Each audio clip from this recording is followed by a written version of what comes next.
Price lord. ಪ್ರಿಯರೇ, Christmas ಹಬ್ಬದ ತಿಂಗಳಿಗೆ ನಿಮ್ಮನ್ನು ಸ್ವಾಗತಿಸ್ತಿದ್ದೀನಿ.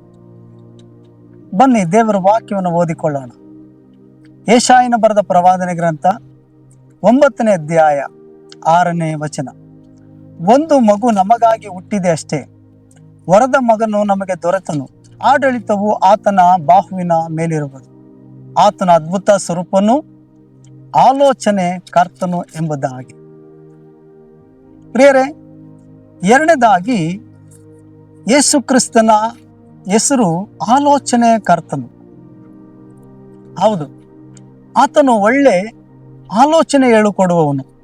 ಈ ಲೋಕದಲ್ಲಿ ನಮಗೆ ಒಳ್ಳೆ ಆಲೋಚನೆಗಳು ಹೇಳಿಕೊಡುವವರು ಬಹಳ ಜನ ಇಲ್ಲ. ಕೆಲವರು ಆಲೋಚನೆಗಳು ಹೇಳ್ಕೊಡ್ತಾರೆ, ಆದರೆ ಅವ್ರ ಹಿನ್ನೆಲೆ ತಪ್ಪಾಗಿರ್ತದೆ. ಅಂದ್ರೆ ಯಾವುದೋ ಒಂದು ಕಾರ್ಯ ನಮ್ಮಿಂದ ಎದುರು ನೋಡುವವರಾಗಿರ್ತಾರೆ. ನಮ್ಮಲ್ಲಿ ಯಾವುದಾದ್ರೂ ಒಂದು ಒಳ್ಳೆ ಆಲೋಚನೆ ಹೇಳ್ಕೊಡೋದಾದ್ರೂ ಕೂಡ ಅವರು ನಮ್ಮಿಂದ ಏನಾದ್ರೂ ಒಂದು ಅಪೇಕ್ಷೆ ಪಡುವವರಾಗಿರ್ತಾರೆ. ಇನ್ನು ಕೆಲವು ಜನ ಫ್ಯಾಮಿಲಿಲಿ ತಂದೆ ತಾಯಿಗಳು ಕೆಲವರು ಒಳ್ಳೆ ಭವಿಷ್ಯದ ಒಳ್ಳೆ ದಾರಿಲಿ ಹೋಗು, ಒಳ್ಳೆ ಕಾರ್ಯಗಳನ್ನ ಮಾಡು ಎಂಬುದಾಗಿ ಒಳ್ಳೆ ಆಲೋಚನೆಗಳು ಹೇಳ್ಕೊಡ್ಬೋದು. ಆದರೆ ನಮ್ಮ ಎಲ್ಲ ಕಾರ್ಯಗಳಲ್ಲೂ ತೀರ್ಮಾನಗಳಲ್ಲೂ ನಮ್ಮ ಸಂಗಡ ಇದ್ದು ನಮಗೆ ಆಲೋಚನೆ ಹೇಳ್ಕೊಟ್ಟು ನಮ್ಮನ್ನು ಬಲಪಡಿಸಿ ಕುಗ್ಗಿ ಹೋಗ್ಲಿಕ್ಕೆ ಬಿಡದೆ ಧೈರ್ಯಪಡಿಸಿ ಮುನ್ನಡೆಸುವ ಆತ ಏಕೈಕ ವ್ಯಕ್ತಿ ಅಂದ್ರೆ ಆತನ ನಮ್ಮ ರಕ್ಷಕನಾಗಿರುವ ಯೇಸು ಕ್ರಿಸ್ತನು ಮಾತ್ರ. ಆತನ ಆಲೋಚನೆ ಕರ್ತನಾಗಿದ್ದಾನೆ. ಪ್ರಿಯರೇ, ಸಮಾಧಾನದ ಮಾರ್ಗ ಯಾವುದು ಎಂಬುದಾಗಿ ತಿಳ್ಕೊಳ್ಳದೇ ಇರುವಂತ ಆಲೋಚನೆ ನಮ್ಮಲ್ಲಿ ಇಲ್ಲದೆ ಇರಬಹುದು. ಎಲ್ಲಿ ಹೋದ್ರೆ ನಮಗೆ ಸಮಾಧಾನ ಸಿಗ್ತದೆ, ಏನ್ ಮಾಡಿದ್ರೆ ನಾವು ಸಮಾಧಾನವಾಗಿ ಇರ್ಲಿಕ್ಕೆ ಸಾಧ್ಯ, ಏನ್ ಮಾಡಿದ್ರೆ ನಾವು ಆಶೀರ್ವಾದ ಹೊಂದಕ್ಕೆ ಸಾಧ್ಯ, ಯಾವುದು ನಾವು ಮಾಡಿದ್ರೆ ನಮಗೆ ನಷ್ಟವಾಗ್ತದೆ ಎಂಬ ಆಲೋಚನೆ ನಮ್ಗೆ ಗೊತ್ತಿಲ್ಲದೆ ಇದ್ದಾಗ ಕರ್ತನ ಬಳಿಗೆ ಬರಬೇಕು. ಯೇಸು ಕ್ರಿಸ್ತನ ಬಳಿಗೆ ಬಂದು ನಾವು ಆಲೋಚನೆಗಳು ಕೇಳುವಾಗ ಸಮಾಧಾನದ ಮಾರ್ಗದ ಆಲೋಚನೆಗಳು ಆತನಲ್ಲಿ ಉಂಟು. ಭವಿಷ್ಯದ ನಿರ್ಧಾರಗಳನ್ನ ತೆಗೆದುಕೊಳ್ಳುವಂತ ಆಲೋಚನೆಗಳು ಆತನಲ್ಲಿ ಉಂಟು. ನಾವು ಕುಟುಂಬಗಳನ್ನ ನಡೆಸುವಂತ ಆಲೋಚನೆಗಳು ಆತನಲ್ಲಿ ಉಂಟು. ನಮ್ಮ ಕೆಲಸ ಕಾರ್ಯಗಳು ಮತ್ತೆ ನಮ್ಮ ಎಜುಕೇಶನ್ ಆಗಿರ್ಬೋದು ಅಥವಾ ನಾವು ಮಾಡುವಂತ ವ್ಯಾಪಾರಗಳಾಗಿರ್ಬೋದು, ಅವೆಲ್ಲದಕ್ಕೆ ಆಲೋಚನೆ ಕರ್ತನು ಯೇಸು ಕ್ರಿಸ್ತನಾಗಿದ್ದಾನೆ. ಆತನ ಬಳಿಗೆ ಬಂದು ನಾವು ಆಲೋಚನೆಗಳನ್ನ ಕೇಳುವಾಗ ಸರಿಯಾದಂತ ಉತ್ತಮವಾದ ಆಲೋಚನೆ ಹೇಳಿಕೊಟ್ಟು ನೀತಿ ಮಾರ್ಗದಲ್ಲಿ ನಮ್ಮನ್ನು ನಡೆಸ್ತಾನೆ. ಪ್ರೇರೆ, ಇವತ್ತು ಅನೇಕರಿಗೆ ಕುಟುಂಬಗಳನ್ನ ಹೇಗೆ ನಡೆಸಬೇಕೆಂಬುದಾಗಿ ಗೊತ್ತಿಲ್ಲ. ಕುಟುಂಬ ಬೇಕೆಂಬುದಾಗಿ ಆಸೆ ಪಡ್ತಾರೆ, ಕುಟುಂಬಗಳನ್ನ ಕಟ್ಟಿಕೊಡ್ತಾನೆ ದೇವರು. ಆದ್ರೆ ಕುಟುಂಬ ನಡೆಸಿಕೊಳ್ಳುವಂತ ಆಲೋಚನೆಗಳು ಅವ್ರು ದೇವ್ರ ತಕ್ಕ ಕೇಳಲ್ಲ. ಅದಕ್ಕೆ ಮನೆಯನ್ನ ಯಾರು ಬೇಕಾದ್ರೂ ಕಟ್ಕೊಳ್ಬಹುದು, ಮನೆ ನಡೆಸೋದಕ್ಕೆ ಆಲೋಚನೆ ಬೇಕು, ಜ್ಞಾನ ಬೇಕು. ಅದು ಕರ್ತನಲ್ಲಿ ಮಾತ್ರ ಉಂಟು. ಕರ್ತನ ಬಳಿಗೆ ಬರುವಾಗ ಆತನು ಒಳ್ಳೆ ಆಲೋಚನೆಗಳನ್ನ ಹೇಳಿಕೊಡ್ತಾನೆ. ನಿನ್ನ ಕುಟುಂಬವನ್ನು ಹೇಗೆ ನಡೆಸಬೇಕು, ಕುಟುಂಬನ ಹೇಗೆ ನೀತಿ ಮಾರ್ಗದಲ್ಲಿ ಸಮಾಧಾನ ಮಾರ್ಗದಲ್ಲಿ ನಡೆಸಬಹುದು, ಹೇಗೆ ಆತ್ಮಿಕವಾಗಿ ನಡೆಸಬಹುದು, ಹೇಗೆ ದೇವರ ಮಾರ್ಗದಲ್ಲಿ ನಡೆಸಬಹುದು ಎಂಬುದಾಗಿ ಆಲೋಚನೆಗಳನ್ನ ಹೇಳಿಕೊಡುವ ಆತನ ಕರ್ತನ ಮಾತ್ರ.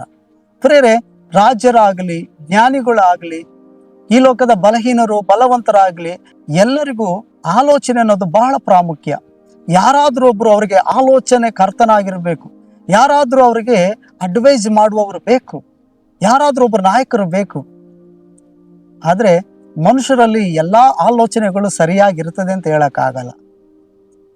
10 ಆಲೋಚನೆಗಳಲ್ಲಿ 5 ಆಲೋಚನೆಗಳು ತಪ್ಪಾಗಿರ್ಬೋದು, ಅಥವಾ 3 ಆಲೋಚನೆಗಳು ತಪ್ಪಾಗಿರ್ಬೋದು, ಕೆಲವು 7ರಷ್ಟು ಆಲೋಚನೆಗಳು ತಪ್ಪಾಗಿರ್ಬೋದು, ಅಥವಾ ಸರಿನೂ ಇರ್ಬೋದು. ಆದ್ರೆ ಅವೆಲ್ಲವೂ ನಮ್ಮನ್ನ ಆಧ್ಯಾತ್ಮಿಕವಾಗಿ ನಡೆಸಲ್ಲ, ನಮ್ಮನ್ನ ಕರ್ತನ ಅನ್ಯೋನ್ಯತೆಯಲ್ಲಿ ನಿಲ್ಲಿಸಲ್ಲ, ಅವೆಲ್ಲವೂ ನಮ್ಮನ್ನ ಪರಿಶುದ್ಧ ಮಾರ್ಗದಲ್ಲಿ ನಡೆಸಲ್ಲ. ಆದರೆ ಕರ್ತನ ಆಲೋಚನೆ ಮಾತ್ರ ನಮ್ಮನ್ನ ಪರಿಶುದ್ಧರಾಗಿ ನಿರ್ದೋಷಿಗಳಾಗಿ ನೀತಿವಂತರಾಗಿ ನಿಲ್ಲಿಸಲಿಕ್ಕೆ ಸಾಧ್ಯ.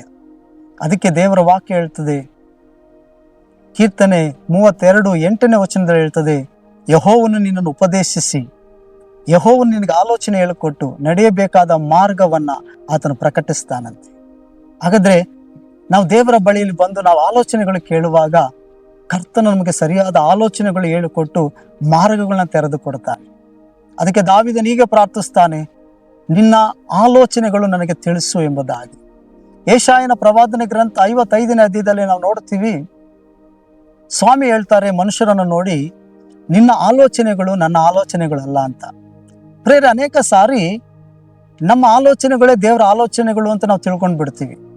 ಕೆಲವು ಸಾರಿ ನಾವು ನಂಬಿಕೆಯಲ್ಲಿದ್ದಾಗ, ಭಕ್ತಿಯಲ್ಲಿದ್ದಾಗ, ಅಥವಾ ದಾನ ಧರ್ಮ ಮಾಡಿದಾಗ, ಅಥವಾ ಒಳ್ಳೆ ಸೇವೆ ಮಾಡಿದಾಗ, ಅಥವಾ ಯಾವುದಾದ್ರೂ ಒಂದು ಪ್ರಾರ್ಥನೆ ಕೂಟಗಳಿಗೆ ಅಟೆಂಡ್ ಆದಾಗ, ಅಥವಾ ನಾವು ಹೆಚ್ಚಾಗಿ ಬೈಬಲನ್ನು ಓದುವಾಗ, ನಾವು ಹೆಚ್ಚಾಗಿ ಬೈಬಲನ್ನು ಓದುವಾಗ, ಅಥವಾ ಇನ್ನ ಯಾವುದೋ ಒಂದು ಭಕ್ತಿಯಾದ ಕಾರ್ಯಗಳು ಮಾಡುವಾಗ, ಇವೆಲ್ಲವೂ ಕೂಡ ದೇವ್ರು ಇಷ್ಟಪಡ್ತಾನೆ, ಇವೆಲ್ಲವೂ ಕೂಡ ದೇವ್ರಿಗೆ ಇಷ್ಟ ಆಗ್ತದೆ ಎಂಬುದಾಗಿ ನಾವು ನಮ್ಮ ಆಲೋಚನೆಯಲ್ಲಿ ಹೋಗ್ಬಿಡ್ತೀವಿ. ಆದ್ರೆ ದೇವ್ರು ಹೇಳ್ತಾನೆ, ನಿನ್ನ ಆಲೋಚನೆಗಳು ನನ್ನ ಆಲೋಚನೆ ಅಲ್ಲ ಅಂತ.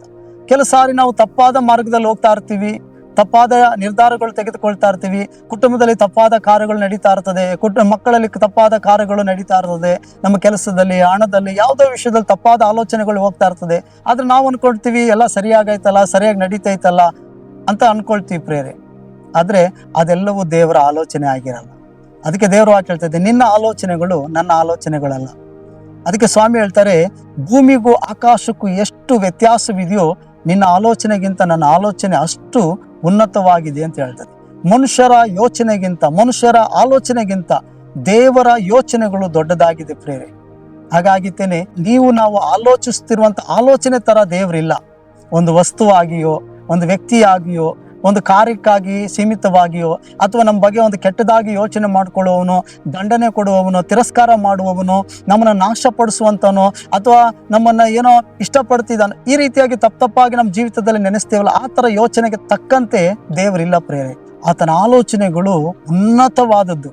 ನೋಡಿ, ಸ್ವಾಮಿ ಏನು ಹೇಳ್ತಾನೆ, ಆಕಾಶಕ್ಕೂ ಭೂಮಿಗೂ ಎಷ್ಟು ವ್ಯತ್ಯಾಸವಿದೆಯೋ ನಿನ್ನ ಆಲೋಚನೆಗಿಂತ ನನ್ನ ಆಲೋಚನೆ ಅಷ್ಟು ಉನ್ನತವಾಗಿದೆ. ನಾವು ಮಾಡುವಂತ ಆಲೋಚನೆ ಭೂಮಿಗೆ ಸಂಬಂಧಪಟ್ಟಿದ್ದಾಗಿರ್ತದೆ, ಆದ್ರೆ ದೇವರ ಆಲೋಚನೆ ಆಕಾಶದಷ್ಟು ದೊಡ್ಡದಾಗಿದೆ.